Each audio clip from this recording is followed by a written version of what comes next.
ಒಂದಿನ ನನ್ನ ಜೊತೆ ಟೈಮ್ ಸ್ಪೆಂಡ್ ಮಾಡ್ತೀಯಾ? ನಾಳೆ ಬೆಳಿಗ್ಗೆ 9 ಗಂಟೆಗೆ ಕಾಮಾಕ್ಷಿ ಥಿಯೇಟರ್ ಹತ್ರ. ನಿನ್ಗೊಂದು ಸರ್ಪ್ರೈಸ್ ಇದೆ. ಬಾಯ್. ಬಾಯ್.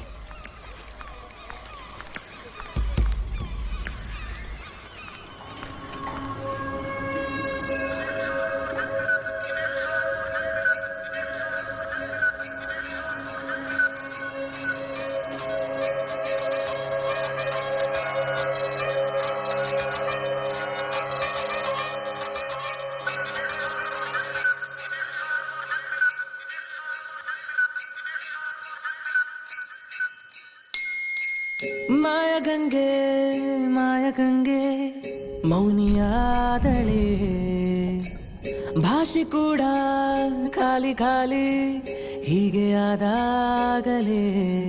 ನಾನೇ ಗಂಗೆಯೋ ನನ್ನ ಒಳಗೆ ಗಂಗೆಯೋ ಅನ್ನೋ ಸಂಶಯ